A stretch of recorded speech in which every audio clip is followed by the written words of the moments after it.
Of చేయాలి fan.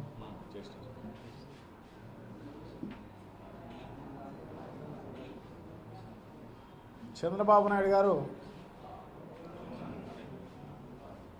Kadapa పైన ఎప్పుడు కూడా సవతి తల్లి ప్రేమే చూపించే కార్యక్రమమే జరుగుతుంది. ఇప్పుడే కాదు, గతంలో కూడా అంతే, ఎప్పుడు అంతే. అంటే గతంలో సీట్లు రాలేదని చెప్పేసి ఏమన్నా అలా ప్రవర్తించినాడేమో అనుకుంటే ఇప్పుడు సీట్లు కూడా వచ్చినాయి. మరి అయినా కూడా ఆయన వైఖరి, ఆయన నైజము మారలేదు. గతంలో 2014-19లో కడప జిల్లాకు వచ్చిన ఉర్దూ యూనివర్సిటీని కర్నూలుకు తీసుకుపోవడం జరిగింది. అట్లాగే ఇప్పుడు కొప్పర్తి ఇండస్ట్రియల్ ఎస్టేట్లో ఎంఎస్ఎంఈ టెక్నాలజీ సెంటర్ను, దాంట్లో టెస్టింగ్ ఫెసిలిటీ కూడా ఉంటుంది. 250 కోట్ల రూపాయలతోటి అప్పటి ముఖ్యమంత్రి జగన్మోహన్ రెడ్డి గారు కడపలో పెట్టాలి అని చెప్పేసి కడపకిస్తే దాన్ని ఇప్పుడు గుంటూరుకు తరలించే కార్యక్రమం జరుగుతోంది. గతంలోనే గుంటూరు కలెక్టర్ అక్కడ స్థలం అవైలబిలిటీ లేదు, సో స్థలం అవైలబిలిటీ లేదు కాబట్టి ఇక్కడ వద్దు అని చెప్పేసి ఆయన చెప్పడం జరిగింది. కడపలో అవైలబిలిటీ ఉంది అని చెప్పేసి ఇక్కడికి ఇవ్వడం జరిగింది. సో ఇప్పుడు దీన్ని గుంటూరుకు, అమరావతికి తరలించిన పరిస్థితి. సో దీని గురించి తప్పకుండా ఉద్యమించాల్సిన అవసరం కూడా తప్పకుండా ఉంది. లీగల్గా కూడా ప్రొసీడ్ కావాల్సిన అవసరం కూడా తప్పకుండా ఉంది. సో ఖచ్చితంగా కోర్టులో వేసి దాన్ని స్టాల్ చేసే కార్యక్రమం, దానిపైన స్టే తీసుకొచ్చే కార్యక్రమం తప్పకుండా చేస్తాము అని చెప్పేసి తెలియజేసుకుంటున్నాం. ఎందుకంటే ఇది చాలా వెనకబడిన ప్రాంతం కడప జిల్లా. సో ఇక్కడ ఇండస్ట్రీస్ వస్తే, అంటే ఫెసిలిటీస్ ఉంటే ఇండస్ట్రీస్ వస్తాయి. ఈ గ్రోత్ సెంటర్ ఉన్నదనుకోండి, డెఫినెట్గా దాని వెంబడి ఇండస్ట్రీస్ వచ్చే కార్యక్రమం జరుగుతుంది. ఏపీఐఐసిలో రోడ్లు ఉన్నాయనుకోండి, దానికి ఆ ఫెసిలిటీ చూసి వచ్చే కార్యక్రమం జరుగుతుంది.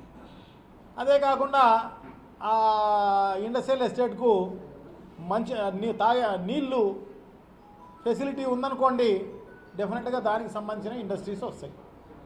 రైల్వే లైన్ కనెక్టింగ్ ఉందనుకోండి, సో తప్పకుండా పెద్ద పెద్ద ఇండస్ట్రీస్ వచ్చే కార్యక్రమం జరుగుతుంది.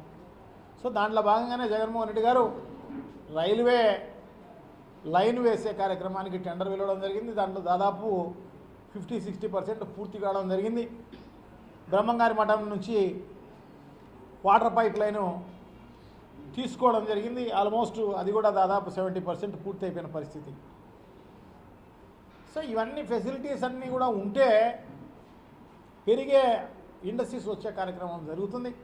ఇక్కడ వెనకబడిన ప్రాంతం కాబట్టి చదువుకున్న వాళ్ళందరికీ కూడా, నిరుద్యోగులందరికీ కూడా ఉద్యోగాలు దొరికే కార్యక్రమాలు జరుగుతాయన్న సదుద్దేశంతో గతంలో జగన్మోహన్ రెడ్డి గారు ఇక్కడ పెట్టిస్తే దాన్ని ఇక్కడ నుంచి అమరావతికి తరలించే కార్యక్రమం చేయడం చాలా దారుణం.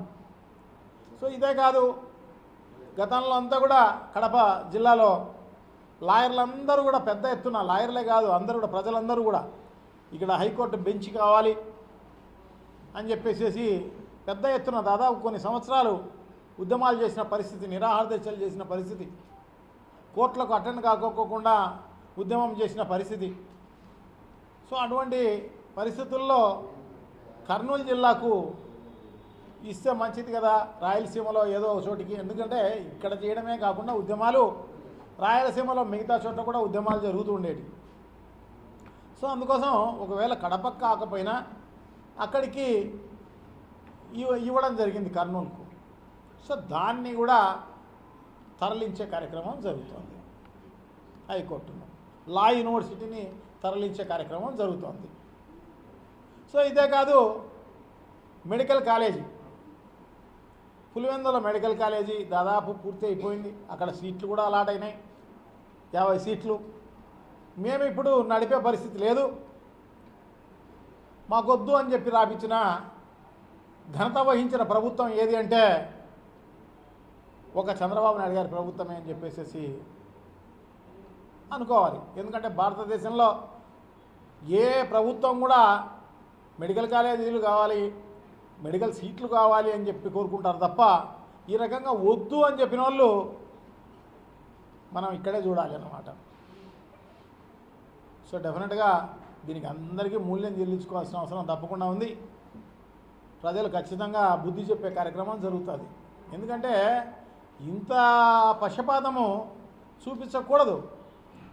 అన్ని ప్రాంతాలు మనయే అని చెప్పి అనుకోవాల్సిన అవసరం తప్పకుండా ఉంది.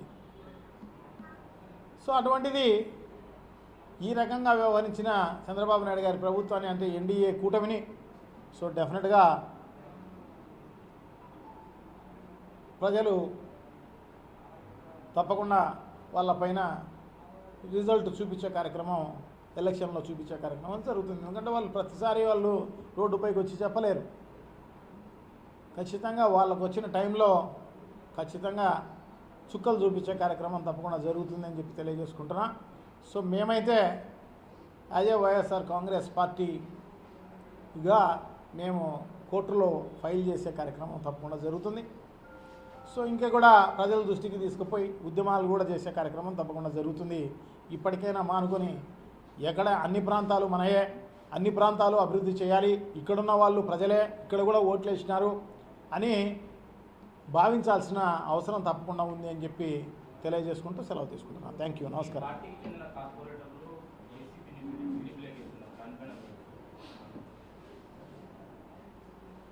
వాళ్ళు కొన్ని ప్రలోభాలకు లొంగియో లేకుంటే వాళ్ళకి ఏదైనా కష్టం అరెస్ట్ చేసి ఉంటారు.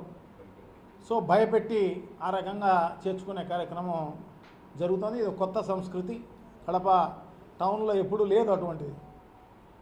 సో అటువంటిది కొత్త సంస్కృతి చూపిస్తున్నారు. సో డెఫినెట్గా మనకు నేర్పిస్తున్నారన్నమాట. సో డెఫినెట్గా ఎందుకంటే ఏది పంట వేస్తే, విత్తనం వేస్తే అదే పంట వస్తుంది. సో ఇప్పుడు వాళ్ళు చూపిస్తున్నారు కాబట్టి తప్పకుండా డెఫినెట్గా వాళ్ళకు కూడా, ఎందుకంటే ప్రభుత్వాలు శాశ్వతమేం కాదు, రాజకీయాలు అనేవి పర్మనెంట్గా ఎవరికి, ఏ ప్రభుత్వానికి ఇచ్చే, ఏ పార్టీకి ఇచ్చే పరిస్థితి ఈ ప్రజలకేం లేదు. సో డెఫినెట్గా ఈరోజు కాకుండా రేపు మళ్ళీ వైఎస్ఆర్ కాంగ్రెస్ పార్టీ అధికారంలోకి వచ్చేది ఖాయం. సో డెఫినెట్గా ఇవన్నీ కూడా భవిష్యత్తులో వైఎస్ఆర్ కాంగ్రెస్ పార్టీ కూడా చేపడుతుందని చెప్పి తెలియజేస్తున్నాను.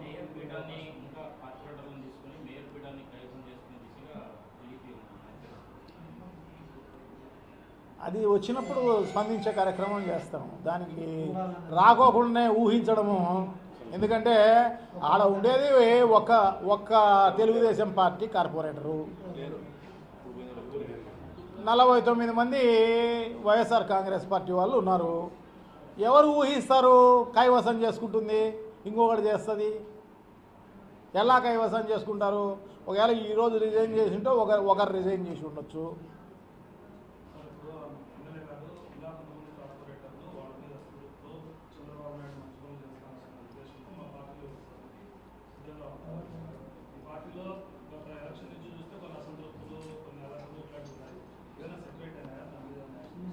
అందరూ మన వాళ్ళే, ఏమి ఇబ్బంది ఏం లేదు, అందరూ మంచిగా. ఎందుకంటే ఏదైనా కష్టం వచ్చినప్పుడు తప్పకుండా ఒక ఇంట్లో వాళ్ళు ఏదో చిన్న సమస్యలు ఉన్నా కూడా కష్టం వచ్చినప్పుడు, ఎదురు వాళ్ళు ఇబ్బంది పెట్టినప్పుడు మేమందరం ఎప్పుడు కూడా ఒకటిగా ఉండే కార్యక్రమం జరుగుతుంది. మేమంతా కలిసికట్టుగా ఉండే కార్యక్రమం జరుగుతుంది. అట్లాంటివన్నీ ఏమీ ఊహించుకోవాల్సిన అవసరం లేదు. ఇది జరిగే వ్యవహారం అంతకన్నా కాదు.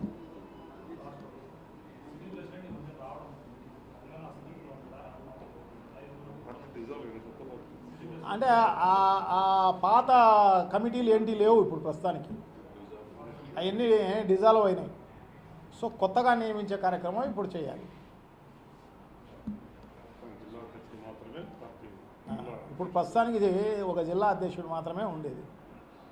సో ఇవన్నీ కూడా వాళ్ళ నిర్మించే కార్యక్రమం జరుగుతోంది ఇప్పుడు త్రూఅవుట్ స్టేట్లో.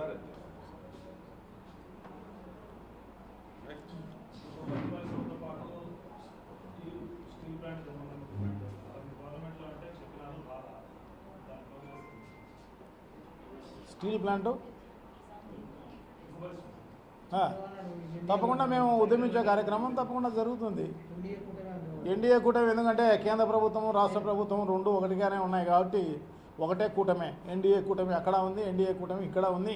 మళ్ళీ వాళ్ళు తీసుకురావాల్సిన అవసరం తప్పకుండా ఉంది. సో వాళ్ళకి కావాల్సిన మేరకు టైం ఇస్తాం. సో అప్పటికి కూడా వాళ్ళు తీసుకురాకపోతే ఖచ్చితంగా ఉద్యమం చేసే కార్యక్రమం జరుగుతుంది. ఎందుకంటే మాకు అటువంటి ఫెసిలిటీ లేదు. వైఎస్ఆర్ కాంగ్రెస్ పార్టీ ఇండివిజువల్గా వచ్చిన పార్టీ అది. దానికి బీజేపీ ఆధ్వర్యంలో ఎన్డీఏ ఆధ్వర్యంలో ఉన్న కేంద్ర ప్రభుత్వానికి సంబంధించినది అప్పుడు మేము చాలాసార్లు రిక్వెస్ట్ చేయడం జరిగింది. మా ఎంపీలు లోక్సభలోనూ రాజ్యసభలోనూ కూడా దీని గురించి లేవనెత్తడం జరిగింది. సో డెఫినెట్గా అప్పుడు తీసుకురాలేకపోయడం జరిగింది. సో ఇప్పుడు వాళ్ళు తీసుకొచ్చేదానికి అవకాశం ఉంది. సో డెఫినెట్గా అదే కాకుండా ఎన్డీఏ కూటమి తక్కువ సీట్లతోటి వాళ్ళకు కూడా ఇబ్బందికర కార్యక్రమం ఉంది. సో ఇప్పుడు కొంచెం ప్రెజర్ ఇస్తే డెఫినెట్గా మా అక్కడ నుంచి తెచ్చుకునే కార్యక్రమం తప్పకుండా జరుగుతుంది అని చెప్పి తెలియజేసుకుంటున్నాను అన్నమాట. సో ఇప్పుడైతే మనం దిగ్విజయంగా తెలుగుదేశం పార్టీ వైజాగ్లో ఉక్కు పరిశ్రమను అమ్మేదానికి సిద్ధమయ్యే కార్యక్రమం కేంద్ర రాష్ట్ర ప్రభుత్వాలు రెండు సిద్ధమవుతున్నాయి. మళ్ళీ కొత్త అది ఎంత మాత్రం తీసుకొస్తారో వేచి చూద్దాం. డెఫినెట్గా కాకపోతే మేము ఉద్యమించే కార్యక్రమం తప్పకుండా జరుగుతుంది. Thank you.